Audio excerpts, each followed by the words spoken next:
Of you are aware that Barack Hussein was in Boston over the weekend and made a private speech, an off-the-record speech. Did you hear about this? The MIT, Sloan, some sports analytics conference invited Obama to come make a speech, reflections on his presidency and thoughts on other things. And the command went out that Obama's speech was to be off the record, that nobody was to record it, nobody was to report it, even though they invited journalists in there. Nobody was supposed to leak it. Nobody was supposed to say a word about what Obama said. Now, what do you think the result of that command is? The result is that we're going to find out every word he said eventually. The best way to hype something is tell people they can't see it, can't watch it, can't have it. Apple has been doing this brilliantly with iPhones for 10 years. Here's our new phone, but you can't have it right now. We can't make enough of them. So many people want them, you can't get yours for 3 months. And they've perfected it to a marketing work of art. Same thing here.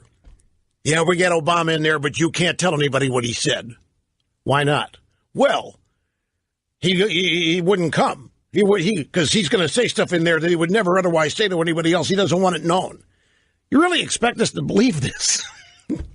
You really expect us to believe in this day and age that you can tell people Obama's showing up and you can tell people they can't hear what he's going to say and then can't report what he said when they hear it?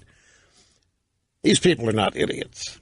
This was the best way to promote this thing. Well, anyway, it is now leaking out what Obama said. And there wasn't anything new in it. There wasn't much earth-shattering. But I do want to play for you a soundbite from it. This, as best I can tell, has not been reported, but it's also not something Obama has not said before. He has said it before. The importance here is that I think this blurb, this soundbite from Obama, emphasizes something that I want you all to always remember. And it is that the Democrats today, the liberals, the American left, however you want to categorize them, they really do blame me for busting up their monopoly.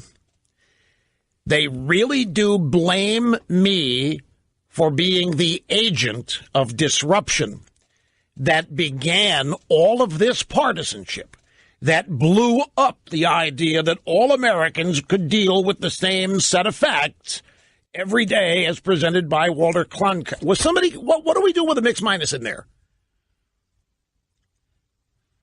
Well, that's twice the Zephyr's gone down. Was it coming back immediately? All right. Okay. So we're on a third backup Zephyr now. What have we got? A DDoS going on out there? That's direct denial of service attack. At any rate, here's the bite. They really believe, Tom Daschle has said this, any number of Democrats, but they don't want to say it in public. And I'll tell you why they don't want to say it in public, because they're at the point now where they don't want to convey any degree of importance on me. Their objective, where I'm concerned, is to treat me as a been there, done that, has been. But in their day-to-day existence, they are still cursing August 1st, 1988. Now, here's how Obama addressed it at the super-secret MIT Sloan Sports Analytics Conference. This was Friday in Boston. Social media platforms are just that. They are a tool. And ISIS can use that tool. And neo-Nazis can use that tool. The large platforms, Google and Facebook being the most obvious, they're shaping our culture in powerful ways. And the most powerful way in which that culture is being shaped right now is the balkanization of our public conversation. This was already happening with the advent of talk radio and cable. But essentially, we now have entirely different realities that are being created with not just different opinions, but now different facts. Let me translate this for you. That was, he dumps on Facebook and Google.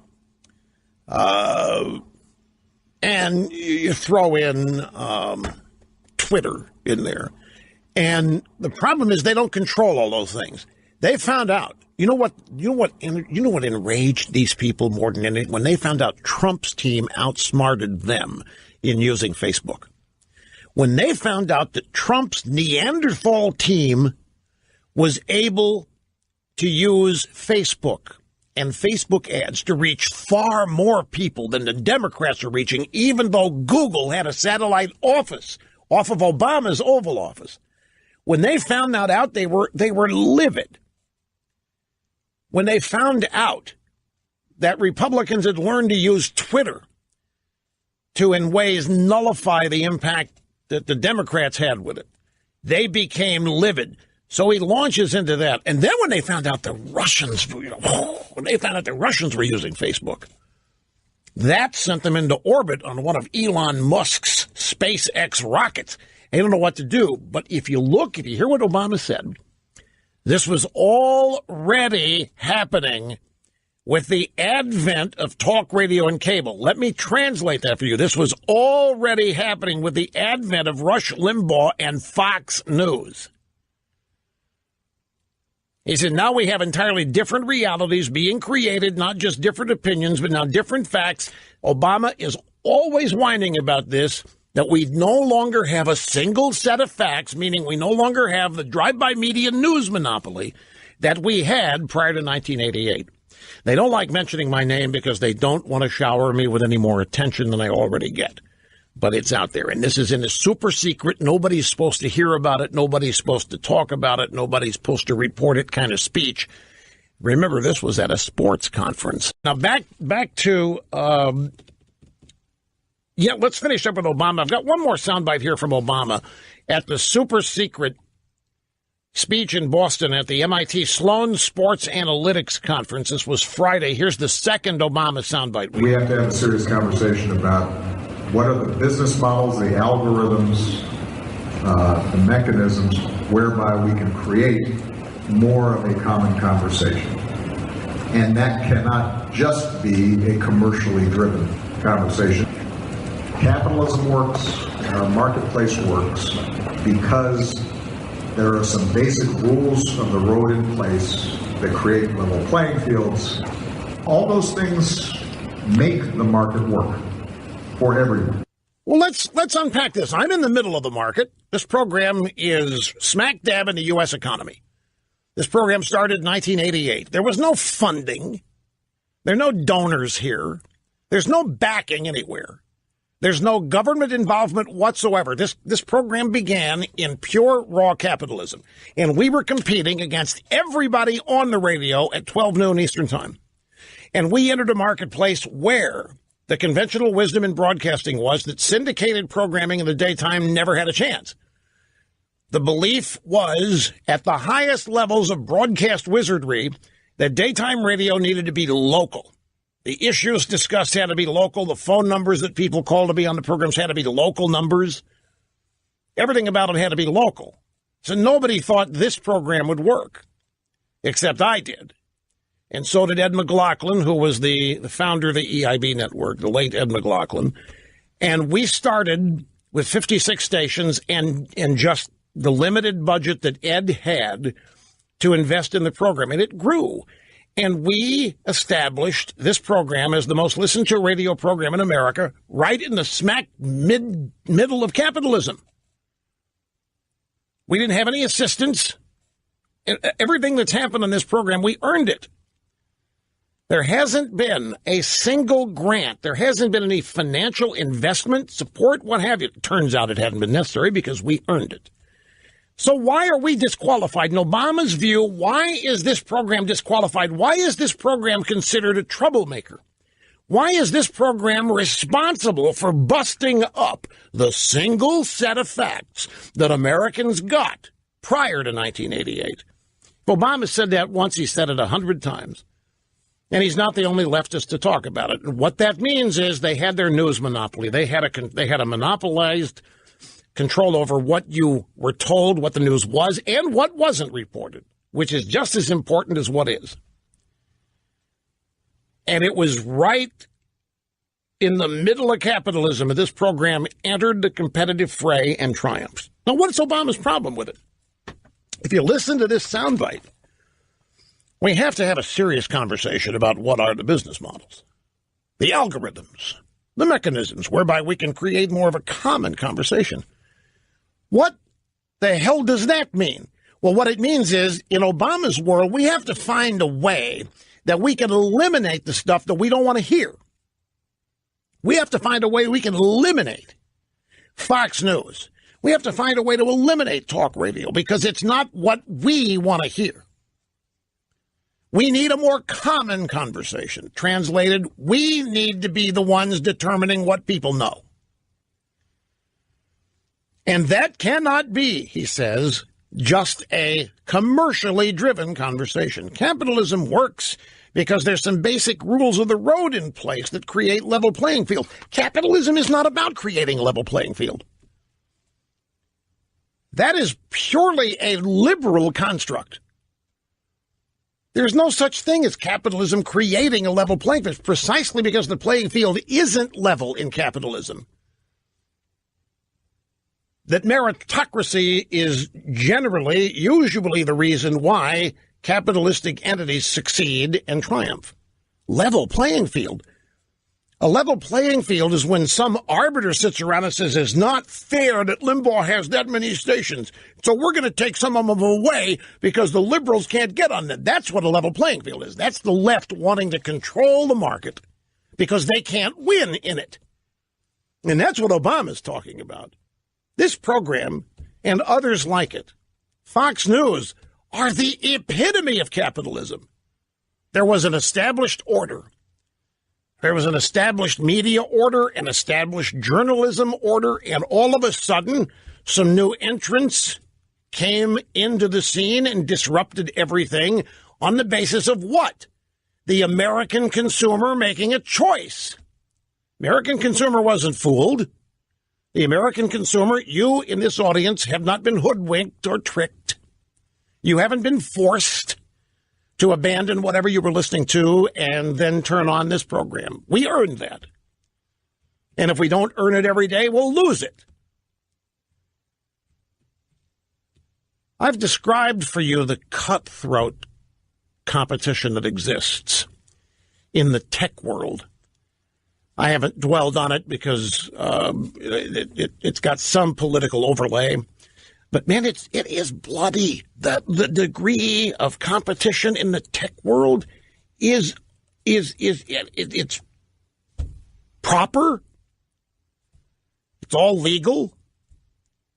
That's the nature of the game. There is no a level playing field. Samsung only sells in a year the number of iPhones Apple sells in a month. Well, that isn't fair. So we need to somehow do what? We either need to penalize Apple or we need to somehow subsidize Samsung. Well, that's what Obama's talking about, and that, my friends, is not capitalism. So the way the competition works, Samsung or competitors of Apple will go out and make deals, arrangements with certain journalists to constantly bash Apple, and it's up to the consumer reading this stuff to understand what's legit and what isn't. But that's the nature of the game. Liberals do not like outcomes where they lose. Liberals are obsessed that they cannot dominate talk radio. It's not that they can't dominate it. They can't even get to first base in talk radio, and it just ticks them off like you can't believe. So they're constantly whining and moaning. And we no longer have one set of facts. So what's Obama's solution? It'll be something along the lines of rebirthing the fairness doctrine, which they claim, Reagan eliminated in 1986, and they claim that's what permitted this program to prosper and grow. And I'm telling you, it had nothing to do with it. I was doing this same program in Sacramento starting in 1984 and 85 and 86. The Fairness Doctrine was in play, and it didn't affect one thing. There's all kinds of ways. They want to use the Fairness Doctrine in a way it was never intended. They want to turn it into the equal time doctrine. So if I effectively bash liberals here, what they want is for a certain equal percentage of time in this program be devoted to promoting liberalism. That's how they envision leveling the playing field. Well, fine, but that's not capitalism. That is government control, and that's what they're talking about. I find it fascinating, and they're doing the same thing in this NRA debate. They do the same thing in virtually everything where they are losing and not getting their way. Same strategery, same structure, same objectives, same way of speaking about the people they disagree with. Racist, sexist, bigot, homophobe, white supremacist, Nazi now, murderers, and so whatever it is. Because they, in the free market, lose. In the unfettered capitalistic free market, they lose. So Obama constantly, he does this. Tom Daschle, Snerdley, you remember this is after the 2002 midterms, which I have discussed on this program on several occasions. The 2002 midterms where the Democrats did the Wellstone Memorial, thought they were going to win back a majority of seats in the House after George Bush won the presidency in 2000.